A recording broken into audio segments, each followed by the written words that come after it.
you are a total piece of shit, that your success isn't real because you merely worked hard for it, or perhaps you are decent at many things and thus have zero significant talents. Or you are a loser like me who doesn't have a jaw-dropping hobby like learning hieroglyphics because you were busy trying to just get by in life. Whatever story your inner critic has told you about how you are nowhere close to unique, I get it. Here are some words I previously used to describe myself. Stupid. Everyone else here is way smarter than me. Fraud. How did I get here? Was this a fluke? Uncool. I definitely don't belong at the popular table. Average. My hobbies include music, food, and travel, just like everyone else's. Uninteresting. My work is pretty much my life. Behind. Everyone else is way farther along than me. Dumb. Eyebrows get raised when I suggest my ideas, so I'll shut up. Unworthy.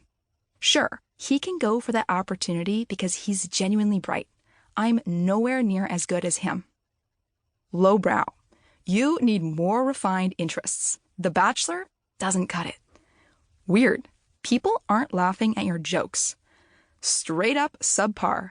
You could be so much better at everything in life. From meal prep to having a better budgeting system, everybody is just doing it way better than you.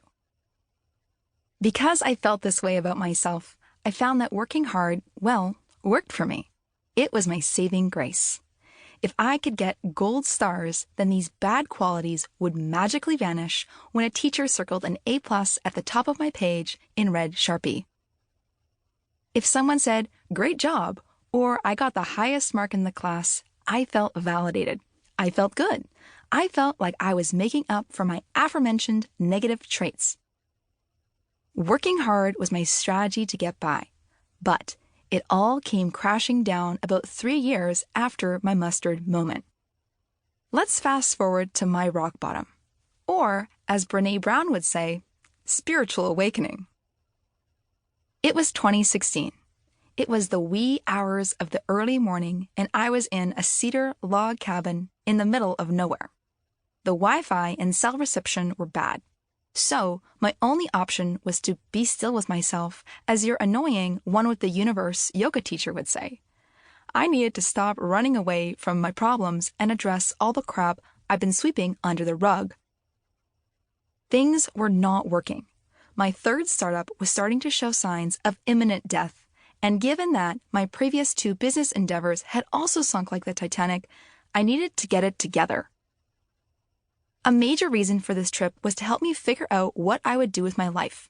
The space away from San Francisco was supposed to help me clear my mind. So I poured myself a coffee and sat down to ponder my options. Should I look for a job? Find an early-stage startup to join?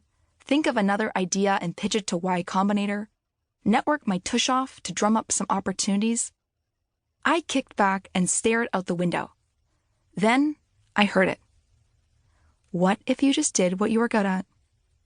It was one of those times when you hear a voice telling you what you should do, and it's not someone else's voice, but your own, like your smarter, wiser, inner self.